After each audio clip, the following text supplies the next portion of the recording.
बहुत प्राचीन काल में मुर नाम के एक असुर के अत्याचारों से त्रस्त होकर देवताओं को स्वर्ग छोड़कर भागना पड़ा। पूरे ब्रह्मांड में उन्हें कहीं सुरक्षा नहीं मिल रही थी। अंत में इंद्र और सभी देवताओं ने शरण ली नारायण के चरणों में, और यहीं से नाम आता है सुरेशः, मतलब वो जो सुरों यानी देवताओं के भी ईश्वर हैं। वो सुप्रीम कमांडर जो ब्रह्मांड के रक्षकों की भी रक्षा करते हैं। आज हम डिकोड करेंगे विष्णु सहस्रनाम के श्लोक नंबर 10 को, जिसमें पहला नाम है सुरेश। दोस्तों, ये सिर्फ शब्दों का संग्रह नहीं है, ये आपके जीवन के लिए एक अल्टीमेट प्रोटेक्शन आर्मर की तरह काम करता है। सोचिए, अगर आपके पास कोई ऐसा बंकर हो जो आपको आपकी सारी चिंताओं, मानसिक तनावों और मुश्किलों से सुरक्षित रख सकता हो। ठीक ऐसी ही जगह मिली देवताओं को नारायण के चरणों में। अगर आप स्पिरिचुअल सेशन के लिए तैयार हैं, कमेंट में श्री हरि विष्णु जरूर लिखें। सुरेश शरणम शर्म विश्वरेता प्रजाभव, अह संवत्सरो व्याल प्रत्यय सर्वदर्शन। चलिए समझते हैं इस श्लोक को एकदम सरल भाषा में। इसमें भगवान के 10 पवित्र नाम हैं जो आपके जीवन की दिशा बदल सकते हैं। जब आप इस श्लोक का पाठ करते हैं तो आप उस एनर्जी, पावर या ऊर्जा से जुड़ते हैं जिससे देवताओं को असुरों से सुरक्षा मिली। ये श्लोक आपके लिए एक सेफ जोन बनाता है जिसमें नकारात्मक शक्ति या नेगेटिव थॉट्स प्रवेश नहीं कर सकते। अब चलते हैं इस श्लोक के दूसरे नाम की ओर। अगर आपने अभी तक चैनल को सब्सक्राइब नहीं किया तो पहले चैनल को सब्सक्राइब कर लें। इस श्लोक का दूसरा नाम है शरणम, मतलब वो जगह या आश्रय जहाँ पहुँचने के बाद फिर कहीं और जाने की जरूरत नहीं होती। ये नाम सुझाता है कि भगवान उन सभी के लिए एक सुरक्षित बसेरा है जो उनकी शरण में आ जाते हैं। जब विभीषण प्रभु श्री राम की शरण में आए तब श्री राम ने ये घोषित किया कि एक बार जो मेरी शरण में आ जाता है, मैं उन समस्त प्राणियों को अभय प्रदान करता हूँ। ये मेरी प्रतिज्ञा है। तीसरा नाम है शर्म, मतलब अल्टीमेट ब्लिस या परम आनंद का प्रतीक। इस नाम से ये पता चलता है कि भगवान न केवल अपने भक्तों को संकटों से बचाते हैं, वे अपने शरणागत भक्तों को परम आनंद भी प्रदान करते हैं जिसकी तलाश हर मनुष्य को है। इन पहले 3 नामों से ये सिद्ध होता है कि भगवान एक एंकर की तरह अपने भक्तों को सुरक्षा और आनंद प्रदान करते हैं। इस श्लोक का चौथा नाम है विश्वरेता। ये नाम ब्रह्मांड की उत्पत्ति से जुड़ा हुआ है। विश्व यानी ब्रह्मांड और रेतस का अर्थ है बीज। यदि हम इस पूरे ब्रह्मांड की तुलना एक विशाल पेड़ से करें तो भगवान विष्णु उस पेड़ के बीज या कॉस्मिक सीड हैं। जैसे एक बीज में पूरे वृक्ष की क्षमता छिपी होती है, वैसे ही पूरे ब्रह्मांड का अस्तित्व भगवान में समाया हुआ है। ये नाम इशारा करता है एक कॉस्मिक डीएनए की तरफ। इस नाम के माध्यम से हमारे पूर्वजों ने भगवान को कॉस्मिक डीएनए के रूप में डिफाइन किया। विश्वरेता हमें याद दिलाता है कि हम सब एक डिवाइन सोर्स से जुड़े हुए हैं। याद रखें कि आपके भीतर भी कॉस्मिक डीएनए की असीम क्षमता है। आप अपनी वर्तमान स्थिति से कहीं बड़े हैं। 5वां नाम है प्रजाभव, यानी वो जिनसे सभी जीवित प्राणियों की उत्पत्ति हुई है। यहाँ ध्यान रखने वाली बात ये है कि विश्वरेता पूरे ब्रह्मांड की सजीव और निर्जीव वस्तुओं के कॉन्टेक्स्ट में है। वहीं प्रजाभव जीवित प्राणियों के संदर्भ में है जिनमें कॉन्शियसनेस या चेतना विकसित होती है। वेदों और धर्म शास्त्रों के विद्वान श्री राधा कृष्ण शास्त्री ने एक यहाँ इंटरेस्टिंग बात पॉइंट आउट की कि जहाँ एक और theory of evolution primitive forms से शुरू होकर कॉम्प्लेक्स क्रिएशंस की तरफ बढ़ता है, वहीं हमारे धर्म शास्त्रों का मानना है कि भगवान ने पहले ब्रह्मा जी जैसे उच्च स्वरूपों की रचना की और उसके बाद मनुष्य, फिर पशु पक्षियों की रचना की। प्रजाभव हमें याद दिलाता है कि ईश्वर न केवल ब्रह्मांड के बीज है, वे हर जागरूक जीवन के रचयिता भी हैं। तो विश्वरेता और प्रजाभव सारी सृष्टि को कॉस्मिक डीएनए और यूनिवर्सल कॉन्शियसनेस के साथ जोड़ती है। इस श्लोक का छठा नाम है अह।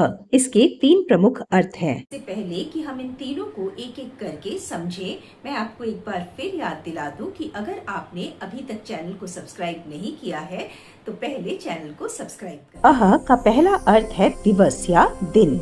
जैसे दिन का सूरज अंधेरे को मिटा देता है, वैसे ही भगवान भक्तों के जीवन से अज्ञान को दूर करते हैं। श्री आदि शंकराचार्य कहते हैं कि ये नाम इंटेलेक्चुअल ब्रिलियंस और दिव्य ज्ञान का प्रतीक है। इस नाम का दूसरा अर्थ है कभी न त्यागने वाला।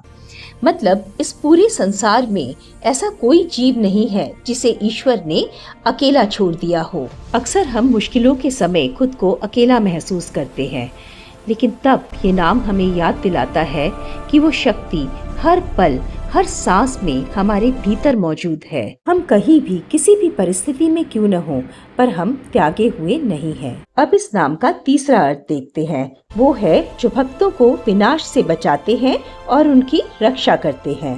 तो वो नाम है जो हमें जीवन के अंधेरे से निकालकर रोशनी की ओर ले जाता है और हमें ये याद दिलाता है कि भगवान का साथ कोई कोइंसिडेंस या इत्तेफाक नहीं है, ये इनएविटेबल है, ये अटल है। इस श्लोक का 7वां नाम है संवत्सर। इस नाम के भी 2 मुख्य अर्थ हैं। पहला अर्थ वस धातु से निकला है, जिसका मतलब है रहना या निवास करना, जो विशेष रूप से अपने भक्तों के कल्याण के लिए उनके साथ निवास करते हैं, वो संवत्सर। संवत्सर का दूसरा अर्थ है समय का साक्षात स्वरूप। श्रीमद् भगवद गीता के 11वें अध्याय में भगवान कृष्ण स्वयं घोषित करते हैं कि मैं समय हूँ जो संसार का विनाश भी करता है और उसकी वृद्धि भी करता है। संवत्सर नाम हमें याद दिलाता है कि समय की गति के पीछे की असली शक्ति ईश्वर ही है। सही समय आने पर हमें उनकी दया मिल ही जाती है। जब हम कभी निराश हो जाते हैं तो यही नाम हमें उनकी डिवाइन टाइमिंग पर भरोसा दिलाता है। व्याल द इल्यूसिव वन, जिसे पकड़ा ना जा सके। इस शब्द का उपयोग आमतौर पर सांप, बाघ या हाथी के लिए होता है। 8वां नाम व्याल इस श्लोक का सबसे मिस्टीरियस और अनोखा नाम है। आदि शंकराचार्य कहते हैं भगवान व्याल है क्योंकि वे सांप की तरह हाथ से फिसल जाते हैं, हाथी की तरह विशाल है जो कि हाथ में नहीं आते, और बाघ की तरह उग्र है। ये नाम उन कर्मों का भी प्रतीक है जिन्हें हम आते हुए देख नहीं सकते। जैसे कि एक सांप घास में छुपा रहता है, वैसे ही हमारे पिछले जन्मों के कर्म कई जन्मों तक छुपे रह सकते हैं और सही समय आने पर स्ट्राइक करते हैं। पता है भीष्म पितामह को 58 दिनों तक बाणों की शैया में असहनीय दर्द क्यों सहना पड़ा? क्योंकि उन्होंने अपने किसी एक पिछले जन्म में एक सांप को उठाकर कांटों वाली झाड़ी पर फेंक दिया था, इस पर वो कई दिनों तक अटका रहा।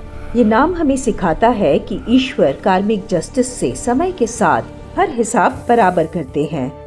ये नाम हमें मानसिक शक्ति देता है जिससे हम अपने कर्मों के प्रति सचेत रहें। संवत्सर और व्याल भगवान को रेगुलेटर या नियंत्रक के रूप में दिखाते हैं। वे समय आने पर न्यायपूर्ण फल देते हैं और हमारे कर्मों का हिसाब रखते हैं। श्लोक का 9वां नाम प्रत्यय आपके डिवाइन बंकर का वो हिस्सा है जो आपको कॉन्फिडेंस और ट्रस्ट देता है। अब इस नाम के भी 2 मुख्य अर्थ हैं। श्री आदि शंकराचार्य के अनुसार इस नाम का अर्थ है भगवान की वो परम चेतना जो हर प्राणी के भीतर मौजूद है, जिसे हम यूनिवर्सल कॉन्शियसनेस कहते हैं। श्री भट्टर पराशर के अनुसार इसका अर्थ है जिस पर पूरी तरह विश्वास किया जा सके। इसी प्रसंग में सुनिए रामायण में सुग्रीव के संदेह की ये कहानी। जब सुग्रीव प्रभु श्री राम से मिले, उन्हें राम की क्षमता पर संदेह था। क्या वे महाबली वाली को हरा पाएंगे जिसने दुंदुभी जैसे शक्तिशाली असुर का वध किया? सुग्रीव का ये संदेह दूर करने के लिए श्री राम ने अपने पैर के अंगूठे से दुंदुभी के भारी और विशाल कंकाल को 10 योजन दूर फेंक दिया। इसके बाद उन्होंने एक ही बाण से 7 विशाल साल वृक्षों को एक साथ भेद दिया। श्री राम के इस अद्भुत पराक्रम को देखकर सुग्रीव का सारा संदेह खत्म हो गया और उन्हें श्री राम की शक्ति पर प्रत्यय यानी अटूट विश्वास हुआ। तो प्रत्यय वो नाम है जिससे आपको ये मेंटल स्ट्रेंथ मिलती है कि ब्रह्मांड की सबसे बड़ी शक्ति आपके साथ है और आप उस पर आंख बंद करके भरोसा कर सकते हैं। विष्णु सहस्त्रनाम के 10वें श्लोक का 10वां नाम है सर्वदर्शन। ये नाम भगवान के सर्वव्यापी और सर्वज्ञ होने का संकेत देता है। स्वामी चिन्मय आनंद कहते हैं कि ब्रह्मांड का कोई ऐसा कोना नहीं है जहां उनकी दृष्टि न हो।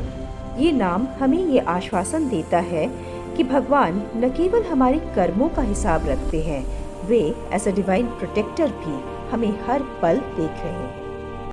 दोस्तों, ये श्लोक केवल एक मंत्र नहीं है, ये कोड है। जब आप इन 10 नामों को चांट करते हैं तो आप यूनिवर्स को ये सिग्नल देते हैं कि आप उस डिवाइन बंकर में प्रवेश करने के लिए तैयार हैं। इन 10 नामों में से कौन सा नाम आपको सबसे ज्यादा प्रभावित करता है, हमें कमेंट्स में लिखकर बताएं। विष्णु सहस्त्रनाम के श्लोकों का अर्थ जानने के लिए हमारे साथ जुड़े रहें। ओम नमो भगवते वासुदेवाय।